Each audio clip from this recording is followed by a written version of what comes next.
చదువుకుందాం. యెషయా గ్రంథం 6వ అధ్యాయం 3వ లేఖనం. వారు సైన్యములకు అధిపతియగు యెహోవా పరిశుద్ధుడు పరిశుద్ధుడు పరిశుద్ధుడు, సర్వలోకము ఆయన మహిమతో నిండి ఉన్నది అని గొప్ప స్వరముతో గాన ప్రతిగానములు చేయుచుండిరి. ఆమేన్. ప్రార్థన. సర్వోన్నతమైన స్థలములలో సర్వమండలమును పిలిచి పోషిస్తూ సర్వలోక నాథుడుగా పిలువబడుతూ ఉన్న తండ్రి కుమార పరిశుద్ధాత్మ అనబడుతున్న త్రిత్వాత్రియేక దేవానికి నమస్కారములు. ఈ త్రిత్వాది ద్వారా దినమందు నీ సన్నిధిలోనికి వచ్చిన మాకు నీ దివ్యమైన వర్తమానం అనుగ్రహింపచేయమని దీనురాలను అల్పురాలను అయోగ్యురాలనైన నేను నిలవబడి ఉన్నాను, కానీ మాట్లాడువారు మీరు అని నమ్ముచున్నాను. స్వామి, నాకు సహాయం చేయండి. నా నోటికి మీ మాటలు అందించండి. నన్ను పూర్తిగా మీ చాటున మరుగుపరచండి. మీ మాటలు మీరే వినిపింపజేసి ఆ మాటలు మందరిలో ఫలవంతంగా ఫలించులాగున మీ ఆశీర్వాదం అనుగ్రహింపచేయమని ప్రియేక దేవుని నామం పేరిట ప్రార్థన అడిగి వేడుకుని పొంది ఉన్నాను పరమ తండ్రి. ఆమేన్. పరిశుద్ధ లేఖనంలో యెషయా గ్రంథకర్త వ్రాసినటువంటి మాటలు ఈ రోజున మనం కొద్దిగా ధ్యానం చేసుకుంటూ ఉన్నప్పుడు ఇక్కడ రాయబడిన మాట ఏమిటి అంటే, వారు అనగా ఎవరు? దేవదూతులు. వాళ్ళ పేరేంటంటే శరాపులు. ఈ శరాపులు ఆయనకి పైగా ఉన్నారట. వారందరికీ 6 రెక్కలు ఉన్నాయి. ప్రతి వాడు 2 రెక్కలతో ముఖాన్ని కప్పుకుంటూ, 2 రెక్కలతో తమ పాదాలను కప్పుకుంటూ, 2తో ఎగురుచు వారు మాట్లాడుతున్నటువంటి గొప్ప స్వరం ఏమిటి అంటే, సైన్యములకు అధిపతియగు యెహోవా ఏమై ఉన్నారట? పరిశుద్ధుడు అని అనాలి. కానీ ఎన్నిసార్లు సంబోధించారు ఇక్కడ అంటే 3 పర్యాయములు సంబోధించారు. ఒక వ్యక్తిని ఏదైనా మనము సంబోధించవలసి వచ్చినప్పుడు ఆ వ్యక్తికి మర్యాద ఇచ్చేటప్పుడు ఒక్క పర్యాయం మాట్లాడతాం. కానీ ఇక్కడ దేవదూతల యొక్క స్వరూపము, దేవదూతల యొక్క వాళ్ళు కనుగొనేటువంటి ఆ భావం ఏమిటి అని అంటే, ఆయన ఒక్కడుగాడు, ఒక్కరు ముగ్గురుగా, ముగ్గురు ఒక్కరుగా ఇమిడిపోయి ఉన్నారు. వారు మరి గ్రహించినటువంటి విషయాన్ని బట్టి వారు దేవుడిని ఇలా స్తుతిస్తూ అంటున్నారు, పరిశుద్ధుడు పరిశుద్ధుడు పరిశుద్ధుడు అని. అంటే ముగ్గురు దేవుళ్ళు ఉన్నారని అర్థం కాదు. దేవుడు ఒక్కరే. కాలక్రమాన్ని బట్టి ఆయన ఏం చేశారంట? ఒక్కరు ముగ్గురుగా, ముగ్గురు ఒక్కరుగా, ఒక్కొక్క పర్యాయము ఒక్కొక్క రీతిగా ఆయన పని చేసుకుంటూ వచ్చారు. మన దైవజనులు ఆరాధన పుస్తకంలోనే సృష్టిని కలుగజేసినప్పుడు ఆయన రాస్తూ అన్నారు, సృష్టిని కలుగజేసినప్పుడట వెలుగు కలుగు గాక అని ఎవరు పలికారు? ఎవరు పలికారు? తండ్రి అయిన దేవుడు, యెహోవా అనబడుతున్న తండ్రి గారు ఆయన వెలుగు కలుగు గాక అన్నారు. ఆ వెలుగు కలుగు గాక అన్న మాట ఎవరి మాట? పలకబడిన యేసుక్రీస్తు వారుగా ఈ లోకంలోనికి వచ్చిన వాక్యమైనటువంటి దేవుని మాట. ఆది యందు వాక్యం ఉండేను, వాక్యము దేవుని యందు ఉండేను, వాక్యము దేవుడై ఉండేను. ఆది అయిన దేవుడు వెలుగు కలుగు గాక అన్నారు. ఆ వెలుగు ఎవరు? పలకబడిన యేసుక్రీస్తు ప్రభుల వారు. ఆయన పలకబడినటువంటి వాక్కుగా మనకి ప్రత్యక్షమయ్యారు. ఆ వాక్యే యేసుక్రీస్తు వారిగా ఈ రోజున మనమందరము కూడా విశ్వసిస్తున్నటువంటి సత్యవాక్యము. 3వది మనం చూస్తే, పలకబడిన ప్రకారముగానే వెలుగు కలగజేసినటువంటి తండ్రి. ఎవరైనా ఎవరు కలుగజేశారు? పరిశుద్ధాత్మ దేవుడు. పలికింది ఎవరు? పలకబడింది ఎవరు? కలుగజేసింది ఎవరు? ముగ్గురు ఒక్కరుగా ఇందులోనే ఏమైపోయారు? మీరు ఇమిడిపోయి ఉన్నారు. ఒక ఆయన పలికారు అని అనడానికి లేదు, ఆయనే పలకబడినటువంటి వాక్కుగా వచ్చారు. ఆయనే కలుగజేసినటువంటి వెలుగుగా మనందరికీ కూడా అగపడతా ఉన్నారు. అందుకనే ఆయన్ని ఎంతగా అర్థం చేసుకుంటే మనందరికీ త్రిత్వం అంత చక్కగా అర్థమవుతుంది అనే విషయాన్ని ఇక్కడ దైవజనులు దేవసాయి గారు తెలియజేశారు. సూర్య బింబం కూడా మనం చూస్తూ ఉంటాం. ఒక్కటే సూర్యబింబం, కానీ అందులో ఏం కనబడుతున్నాయంటే వెలుగు కనబడుతుంది. సూర్యుల్లో ఏం చూస్తాం మనం? చూస్తామా లేదా? సూర్యుడు ఉండడాన్ని బట్టే వెలుతుంది, లేకపోతే అంత చీకటిగా ఉంటుంది. ఆ సూర్యుడిలో ఇంకా ఏముంది? వేడి. సూర్యుడిని ఎవరు కూడా మరి ఆ దగ్గరికి వెళ్ళలేదు, అంత వేడితో ఆయన ఉన్నాడు. ఇంకా ఆయనలో ఏముంది? ఇంకా సమీపంగా వెళ్తే జ్వాలగా అగపడతా ఉంటారు. అయితే ఆయన ముగ్గురా? చెప్పండి. సూర్యుడు ముగ్గురా? కాదు. ఆయన ఏమై ఉన్నాడు? సూర్యుడు. కానీ ఆయనలో ఏమున్నాయి? వెలుగుంది, వేడుంది, జ్వాల ఉంది. ఆయన ఏమని పిలుస్తాం మనం?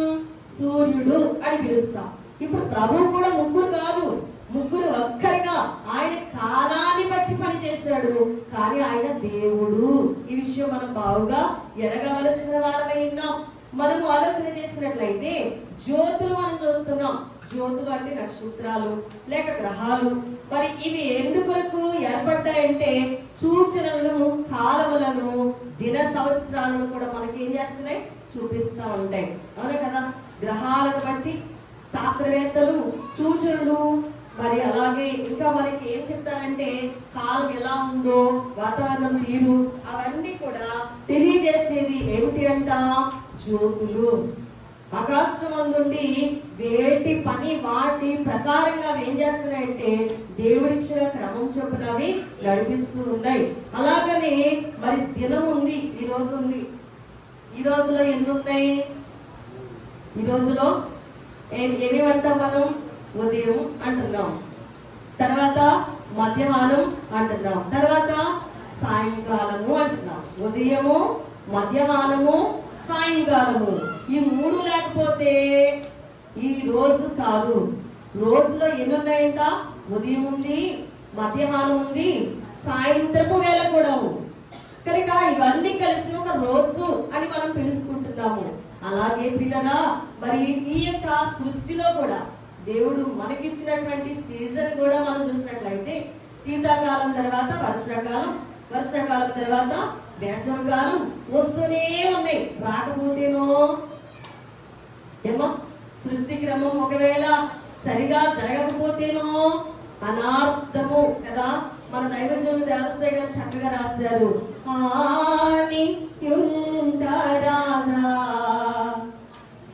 మన దేవుని దైవ గ్రంథము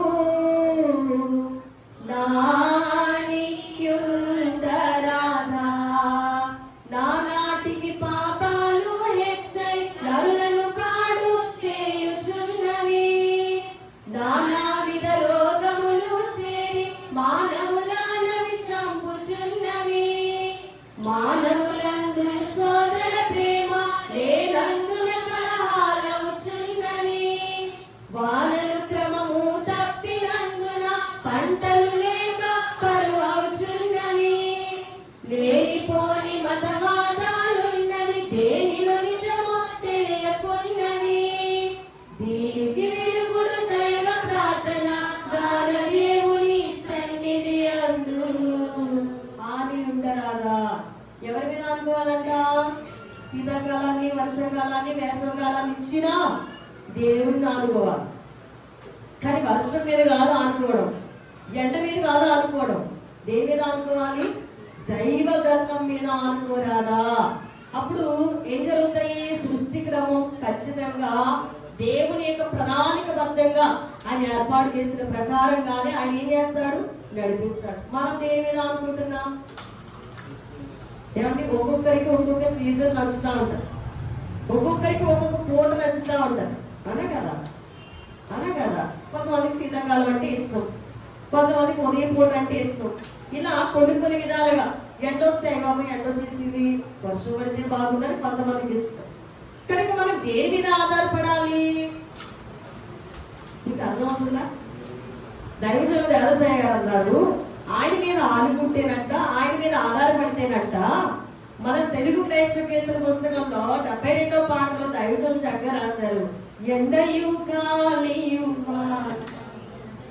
ఏమియో చేయనేరదు నిన్ను ఎండయు చలియు వానయు గాలియు ఏమియు చేయ నేరగు నిన్ను సంతోషముతో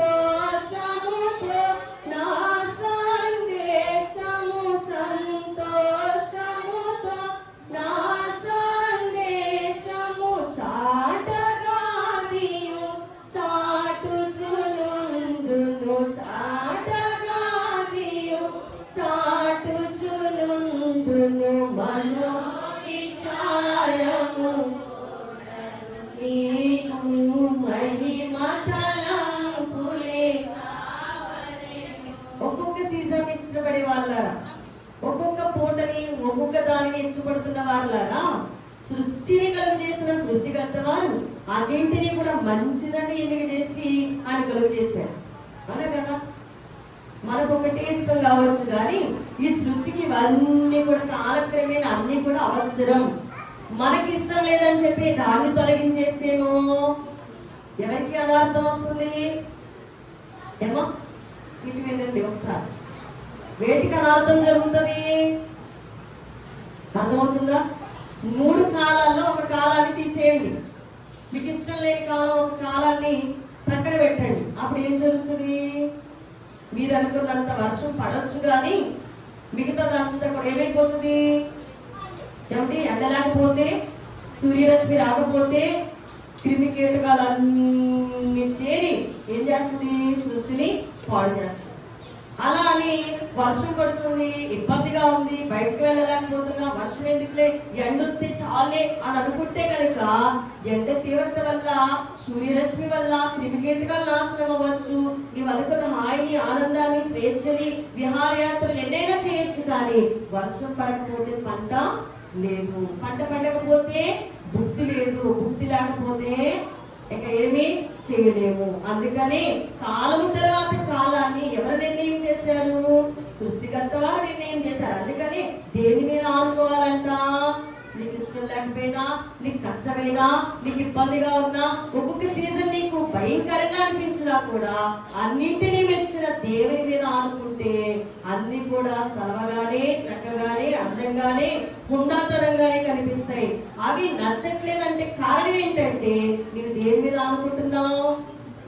సృష్టి మీద, వాళ్ళ మీద, వీళ్ళ మీద అనుకుంటున్నావు. సృష్టికర్త వారు చేసిన పని నీకు స్వల్పంగాను, మరి కొంచెం చిరాకుగాను, చాలా మరి నీకు ఇబ్బందికరంగా అనిపిస్తుంది. అందుకే దైవజనులు అన్నారు, ఎండయు గాలియు చలి వాన ఏం చేయలేరు, మీకు ఏం చేయలేవట. ఏం చేయలేవంటే ఏంటి?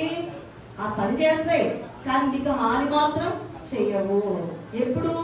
ఆయన మీద నీవు ఆనుకున్నప్పుడు. అందుకని పిల్లలు ఇంకా మనం ఆలోచన చేసినప్పుడు ఈ సృష్టిలోని త్రిత్వాన్ని దేవుడు ఉంచారు. మానవులమైన మనలో కూడా ఏముంచాడట? మనలో కూడా త్రిత్వం ఉంది. మనలో ఎన్ని ఉన్నాయి? 3 ఉన్నాయి. ఒకసారి ఆలోచించుకోండి. మీలో ఏముంది? శరీరం ఉంది, అది బయటకు కనబడుతుంది. ఇంకా ఏముంది? మానవుల్లో ప్రాణం ఉంది, జీవం ఉంది. ఈ జీవం లేకపోతే ఈ శరీరానికి ఏమి లేదు, చలనం లేదు. అర్థమవుతుందా? మానవుని శరీరంలో జీవము లేకపోతే ప్రాణము లేకపోతే ఇది చచ్చిన శవం అంటారు. దానికి ప్రయోజనము లేదు. ఇంకా ఏముంది? ఆత్మ ఉంది. ఆత్మను మాత్రం ఎవరు పట్టించుకోరు. ఆత్మ తాను చేయవలసినటువంటి పని తను చేస్తూనే ఉంటది, కానీ ఆత్మను ఎవరో కానీ ఏం చేయరు, పట్టించుకోరు. ప్రాణాన్ని పట్టించుకున్నంతగా ఆత్మను ఎవరు కూడా ఏం చేయరు, పట్టించుకోరు. అవునా కదా? శరీరాన్ని పట్టించుకున్నంతగా, ప్రాణాన్ని పట్టించుకున్నంతగా ఆత్మ పట్టించుకుంటారా? ఆలోచించుకోండి ఒకసారి. మీ మనస్సాక్షి మిమ్మల్ని గర్తిస్తుంది. ఆత్మను పట్టించుకోవడం అంటే ఏంటి? ఆత్మకు కూడా కొన్ని ఆశలు ఉన్నాయి, ఆత్మకు కూడా కొన్ని పనులు ఉన్నాయి, ఆత్మకు కూడా ఒక తీరుంది. దాన్ని మనం గుర్తించక ఏం చేస్తాం? శరీరం అందంగా ఉందా లేదా చూసుకుంటాం, శరీరానికి స్నానం ఆడుతాం, చక్కని వస్త్రాలు వేసుకుంటాం, నగలు ధరించుకుంటాం, శరీరానికి కావలసినటువంటి అందం, హుందాతనం అంతా కూడా, సౌందర్యంగా ఉండడానికి కావలసిన అంతా కూడా పాటిస్తాం. ప్రాణానికి కావలసినటువంటి ఆహార పదార్థాలు ఏమైతే ఉన్నాయో ప్రాణానికి సంబంధించినటువంటి ఆహారం ఇది మంచిదంట, అది ఈ పండులో శ్రేష్టమైన మరి గొప్పతనం ఉందంటే అది, ఏది కావాలంటే అది తింటూ ప్రాణాన్ని కూడా ఏం చేస్తున్నాం చెప్పండి, ప్రాణాన్ని కూడా కాపాడుకుంటాం. మరి ఆత్మ దగ్గరికి వచ్చేసరికి ఆత్మకి ఏం కావాలి? అది కృషించకుండా ఉండాలంటే, అంతర్య పురుషుడు నశించకుండా కృషించకుండా నిత్యం మరి ఉజ్జీవంగా ఉండాలంటే దానికి కూడా ఒక ఆశ ఉంది. ఆ ఆశలు ఎవరు కూడా ఏం చేయరు. ఏంటి ఆశ?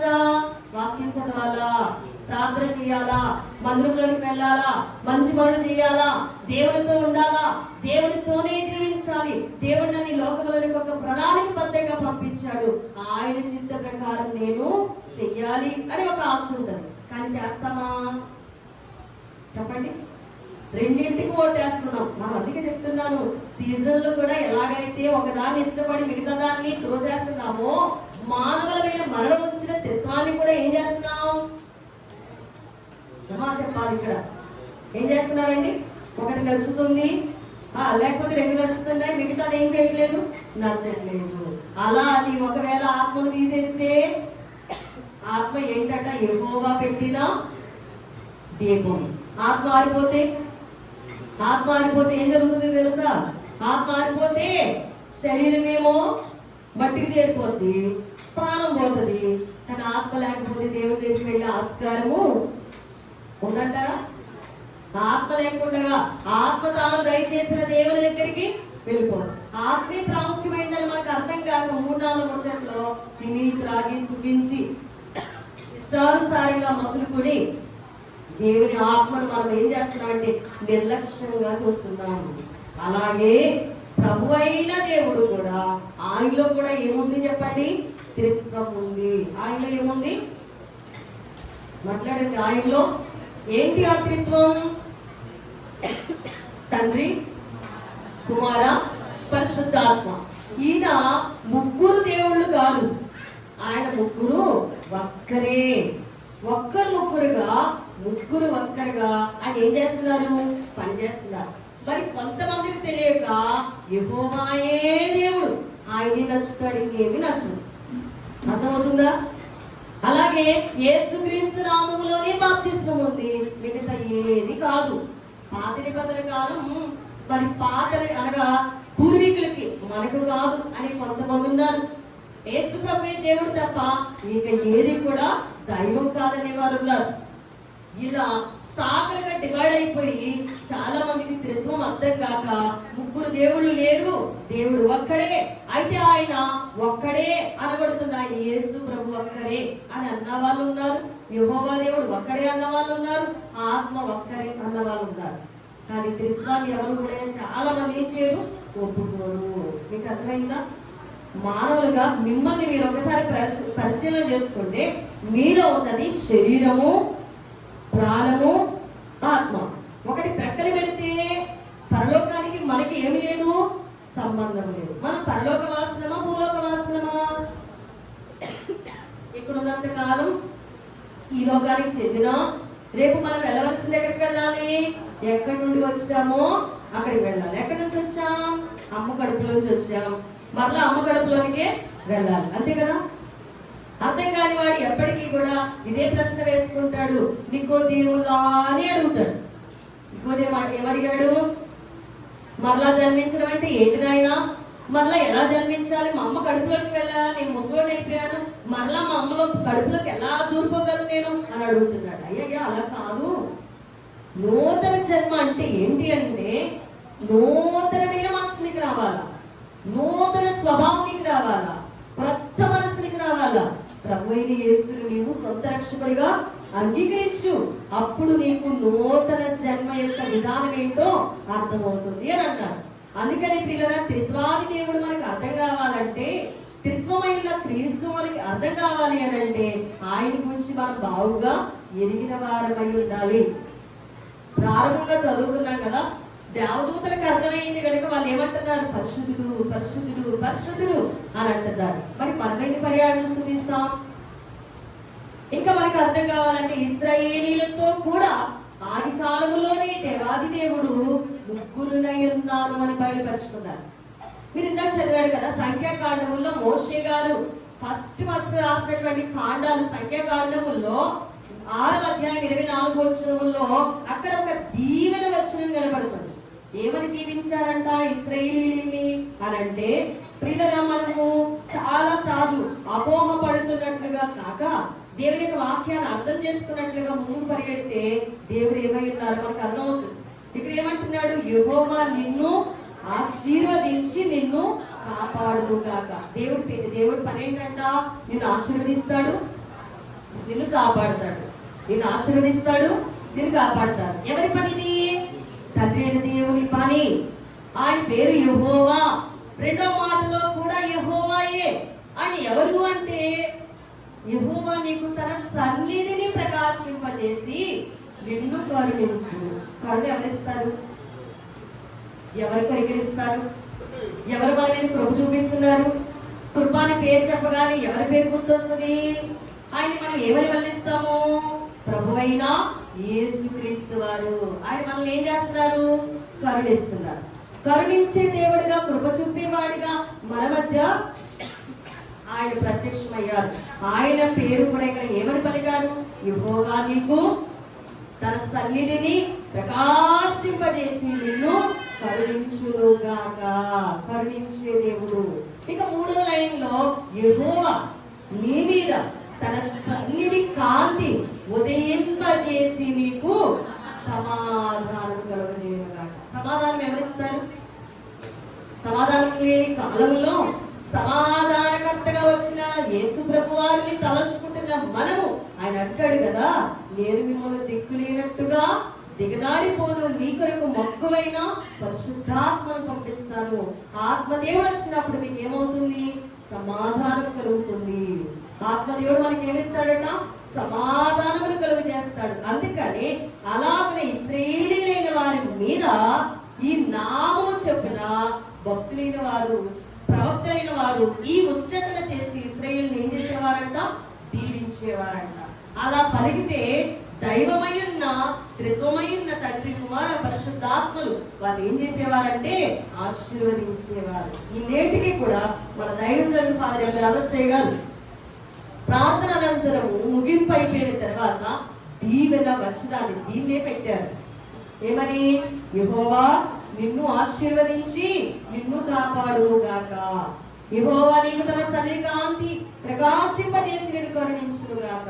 యెహోవా నీ మీద తన సన్నిధి కాంతి ఉదయింపజేసి నీకు సమాధానము కలుగజేయుగాక. మర్చిపోతామేమో. ఇలా అలా సంబోధించడాన్ని బట్టి యాజకుడి నోటాల్లో ఆ మాట ఎప్పుడైతే వల్లిస్తుందో వెంటనే దేవుని యొక్క ప్రభావవంతమైనటువంటి కాపుదల, కరుణ, అలాగే ఆయన యొక్క సమాధానము మనందరికీ కూడా ఏం చేస్తుంది? లభిస్తుంది. ఈ మాట ఎలా ఉంటే, ఈ మొదటి గ్రంథకర్త మోషే గారు ఈ దీవెనిస్తే, చివరి గ్రంథకర్త యోహాను గారు ఇచ్చిన దీవెన మీరు చదివారు. ప్రకటన గ్రంథం 1వ అధ్యాయం 4-5 వచనాల్లో ఏమని రాస్తాడు ఆయన? యోహాను ఆసియాలో ఉన్న 7 సంఘములకు శుభమని చెప్పి రాయినది. శుభం చెప్పి రాస్తున్నాడు. ఏమని రాస్తున్నాడు? వర్తమాన, భూత, భవిష్యత్తు కాలములలో ఉన్నవారి నుండి. వర్తమాన, భూత, భవిష్యత్తు కాలాలంటే అన్ని కాలాలలో కూడా ఉన్నాడు అని అర్థం. అన్ని కాలాల్లో ఉన్న యెహోవా దేవుడు అని సింహాసనం ఎదుట ఉన్న 7 ఆత్మల నుండి, నమ్మకమైన సాక్షియు, మృతుల్లో నుండి అసంబుద్ధుడిగా లేచిన వాడును, భూపతులకు అధిపతియుడైన యేసుక్రీస్తు నుండి కృపయు సమాధానము మీకు కలుగునుగాక. ఎంత గొప్ప మాట అండి! తండ్రి అయిన దేవుడు ఉన్నారు ఇక్కడ, కుమారుడైన యేసు వారు ఉన్నారు ఇక్కడ, ఆత్మదేవుడు కూడా పనిచేస్తూ ఎంత గొప్ప ఆశీర్వాదం ఇస్తున్నాడు కదా. ఈ ఆశీర్వాదాలన్నీ కూడా మనము అందుకున్నప్పుడు గొప్పగా మనము దీవెనకరముగా ఉంటాము. అందుకనేనంట విశ్రాంతి దినాన్ని లేట్ రాకూడదట. లేట్ వచ్చే వాళ్ళారా ఆశీర్వాదాలు పోగొట్టుకుంటారట. ఆశీర్వాదం చాలా గొప్పది కదా. ఐశ్వర్యం కంటే గొప్పదేంటి? ఆశీర్వాదం. ఐశ్వర్యం గొప్పది కాదు, ధనము బలగం కాదు గొప్పది. ఈ కడవ జిల్లాల్లో మనం ఆలోచన చేసినట్లయితే ఏది గొప్పది? ఆశీర్వాదమే గొప్పది. ఆశీర్వాదం అంటే ఐశ్వర్యం కాదు, ఆశీర్వాదం అంటే ఒక ధనం కాదు, కోటీశ్వరుడు అవడం కాదు. ఆశీర్వాదం అనేది ఒక ప్రత్యేకమైనది. ఆశీర్వాదం వచ్చిన తోడనే నీ జీవితం చాలా గొప్పగా మలచబడుతుంది. అదే యేసుప్రభు వారు అంటారు, మనుషులకు రొట్టక్కర్లేదు, ఏముంటే చాలు, ఆయన నోట నుండి వచ్చే మాట ఉంటే చాలు. అది ఆశీర్వాదం. చూడండి పిల్లలు, కొంతమంది తింటానే ఉంటారు, బలం రాదు. కొంతమంది తినకపోయినా బలంగానే ఉంటారు. ఏంటి రెండింటికి తేడా? కొంతమంది అంటారు, ఉన్నవాడు తినలేడంట, లేనోడు లేకేసాడంట అంటారు. వాస్తవానికి చెప్పాలంటే తిన్నా కూడా కొంతమందికి ఏముండదు, వంట పట్టదు.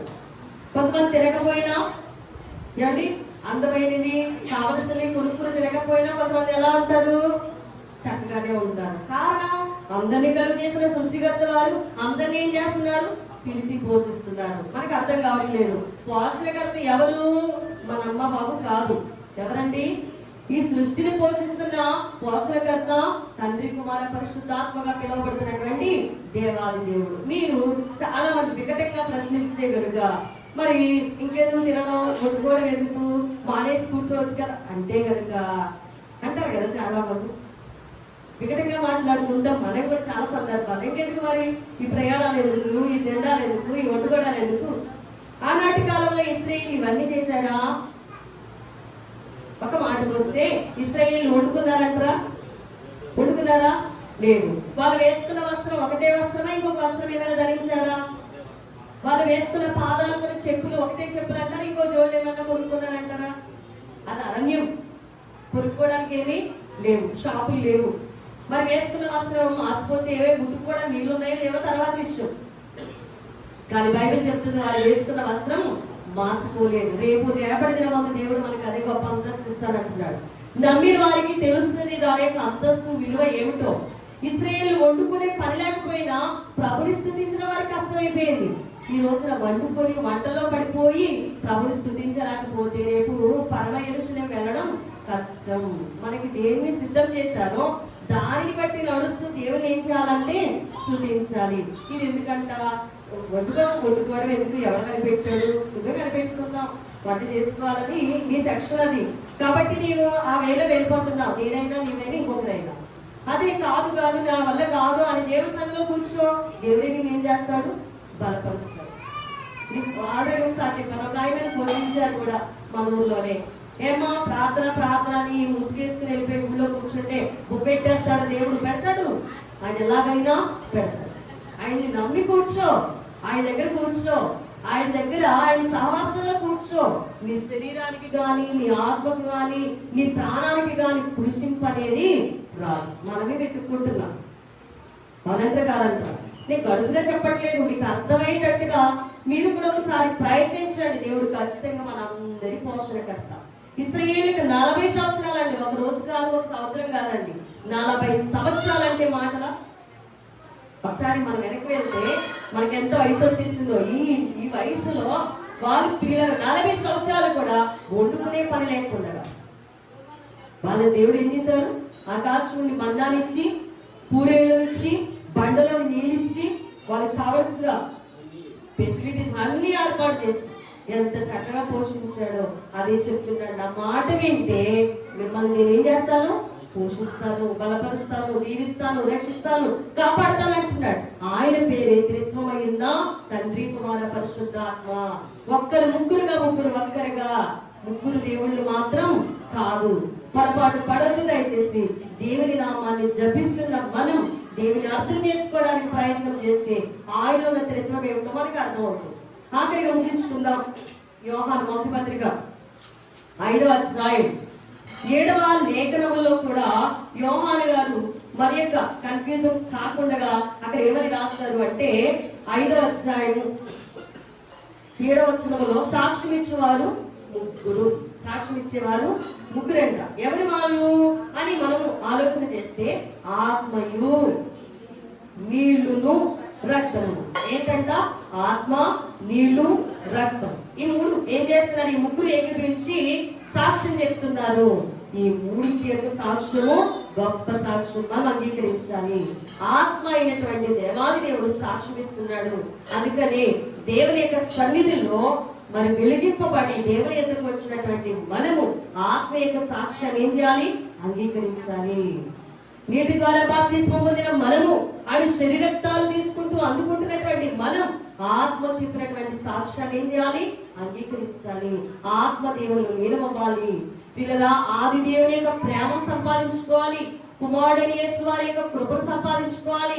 ఆత్మ దేవుని యొక్క సహవాసాన్ని కలిగి ఉండాలి. అప్పుడు దేవుడు మనం గొప్పగా ఆశీర్వదిస్తారు. కాబట్టి త్రిత్వమై ఉన్న దేవుడు అన్ని కాలాల్లో కూడా ఉన్నారు కనుక ఈరోజు త్రిత్వాదివారముగా భావిస్తున్నటువంటి మనం ఈ రోజున మరి యొక్క పండుగ చేసుకుంటుంది లోకం అంతా కూడా. ఏంటి? Fathers day. ఫాదర్ అంటే తండ్రి. మనం మొరపెట్టేది ఎవరికి మొరపెడుతున్నాం? తండ్రికి మొరపెడుతున్నాం. అందుకని బైబిల్ చెప్తుంది, నీవు దీర్ఘాయుష్మంతుడు అవ్వాలనుకుంటున్నావా? ఈ ఒక్క కొటేషన్ ఒక్కసారి చదువుకొని దాని ప్రకారం నడుచుకో. ఏంటో కొటేషను? నిర్గమకాండం 20 అధ్యాయములో నీ కొరకు దేవుడు రాసినటువంటి ఒక్క ఆజ్ఞ ఏంటి? నీ దేవుడు యెహోవా నీకు అనుగ్రహించే దేశంలో నీవు దీర్ఘాయుష్మంతుడు అవ్వాలనుకుంటున్నావా? అయితే నీ తండ్రిని నీ తండ్రి ఏం చేయి? ప్రేమించు, గౌరవించు, సన్మానించు, పూజించు. ఏం పర్వాలేదు. వాళ్ళ దగ్గర ఎంత గొప్ప ఆశీర్వాదం ఉందో తెలుసా? చూడండి, పూర్వీకులైనటువంటి వారు తల్లిదండ్రుల ఆశీర్వాదాన్ని ఎంత గొప్పగా ఆస్వాదించేవారు. అవునా కదా? పూర్వీకులైన వారు తల్లిదండ్రుల యొక్క ఆశీర్వాదాన్ని ఎంత చక్కగా ఆస్వాదించేవారు అనుకుంటున్నారు. తల్లిదండ్రులకు ఏమి ఇష్టమో అది పెట్టి మరి వారి దగ్గర ఉన్న ఆశీర్వాదాన్ని ఏం చేసేవారు? పొందుకుంటూ ఉండేవారు. ఈ రోజుల్లో తల్లిదండ్రులను అగౌరవపరిచేవారు, తల్లిదండ్రులను కించపరిచేవారు, తల్లిదండ్రుల మాట వినివారు, తల్లిదండ్రులకు నష్టాన్ని వాటిలింపజేసే వాళ్ళు ఎక్కువ మంది ఉన్నారు. ఆశీర్వాదం ఎక్కడి నుంచి వస్తుంది అమ్మా? ఎక్కడి నుంచి వస్తుంది ఆశీర్వాదం? ఆశీర్వాదం రావాలంటే ఎక్కడున్నది ఆశీర్వాదం? తల్లి తండ్రి ప్రేమను బట్టే ఆశీర్వాదం. నీ తల్లి ఎప్పుడు కూడా నీకు శపించేటట్టుగా నీ ఆశ ఉండకూడదు. నీ తల్లిదండ్రులు నేను ఎప్పుడు దీవెనకరంగా నిన్ను చూడాలి అంటే నీవు వారికి నచ్చినట్లుగా ఏం చేయాలి? వసులుతూ ఉండాలి. బయట వాళ్ళు ఏమైనా అనుకున్నా మనకి ఏం ఇబ్బంది ఉండదు. తల్లి తండ్రి వచనము ఎలా ఉందో అది మనకి చాలా ఇంపార్టెంట్. వింటున్నారా? ఇటు తల్లిదండ్రి యొక్క ఆశీర్వచనం ఏదైతే ఉందో అది చాలా గొప్పది. అది ఎన్ని కోట్లు పెట్టి గడించినా వచ్చేది కాదండి. చాలా మందికి తెలియక అమ్మ నాన్న చచ్చిపోయినా కానీ తెలియదు వాళ్ళ విలువ మనకి. కానీ ఉన్నప్పుడు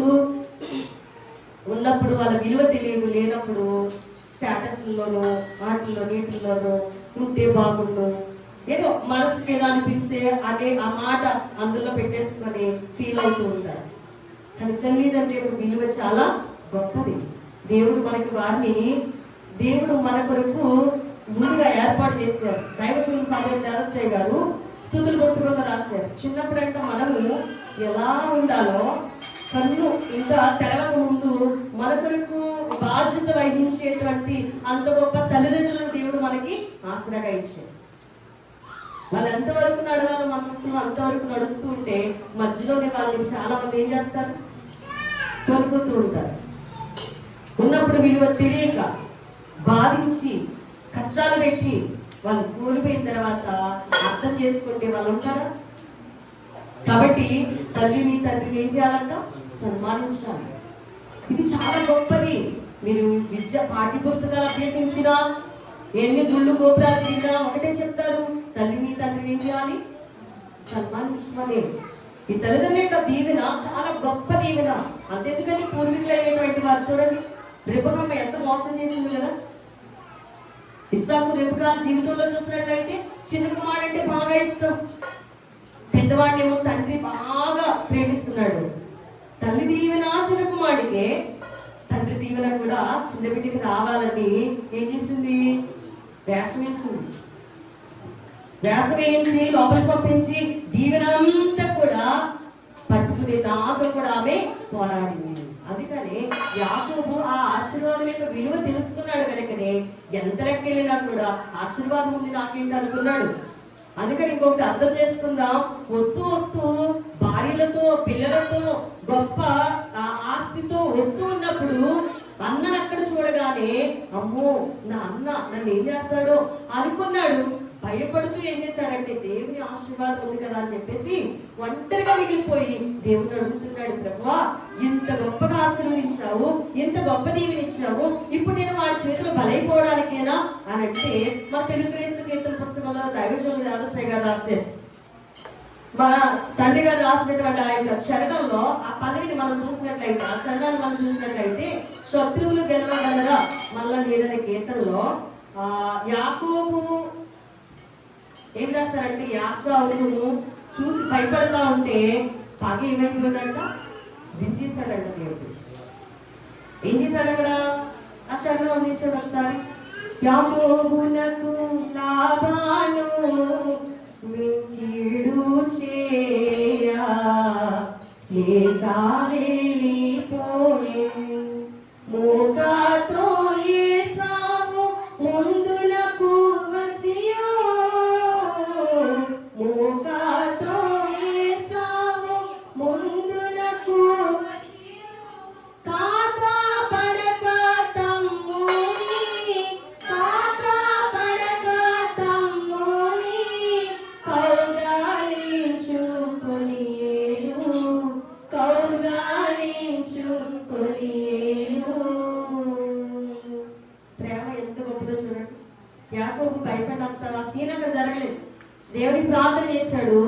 అటాక్ చేయవలసిన అన్నగారు అంటున్నాడు కౌగిలించుకొని, తమ్ముడు ఏంటి ఇలాంతా, ఏంటి ఏంటి అని అంటే, తమ్ముడు వీళ్ళు ఏంటనుకుంటున్నా, వీళ్ళు దేవుడు నాకు ఇచ్చినటువంటి పిల్లలు, నీకు పిల్లలే అని అక్కడ ఎంత గొప్ప సంబోధన జరిగింది అని అంటే దేవుని ఆశీర్వాదం అంతా గొప్పదంట.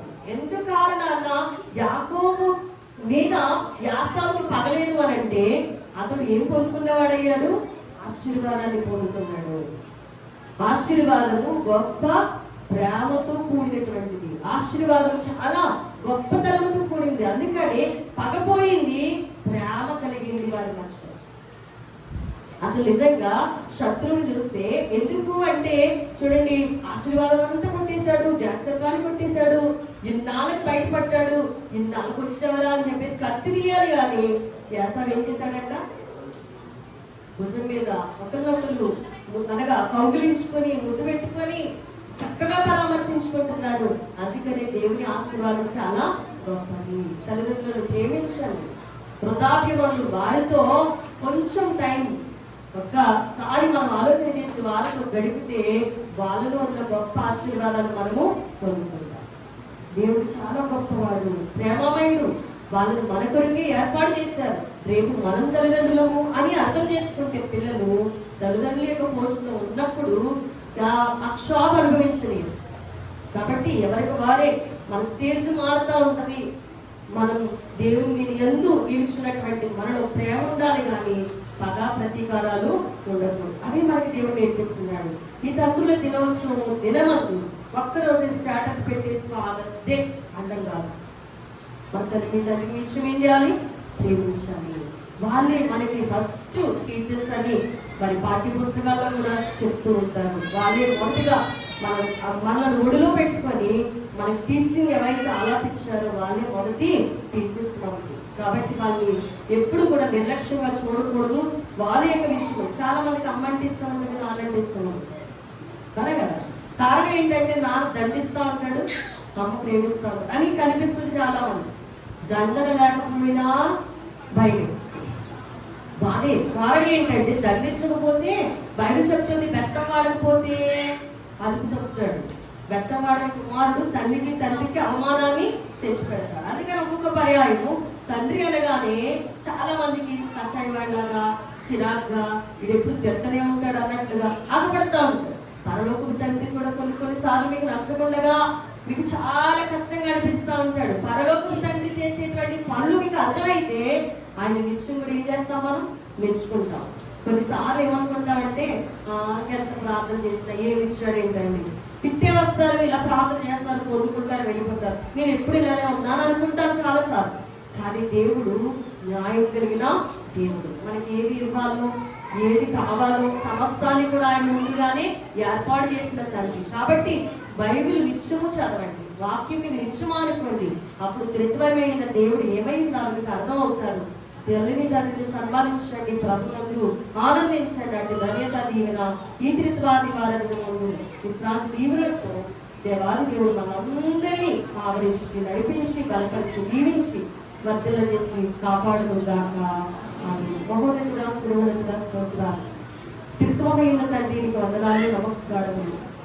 ఆది కాలంలోనూ నీవు ముగ్గురుగా పనిచేస్తావు, కుమారి కాలంలోనూ నీ పని కనబడుతుంది, ఆత్మకాలంలోనూ కూడా మీరు ముగ్గురుగా ఒక్కరుగా పనిచేసిన వారై ఉన్నారు.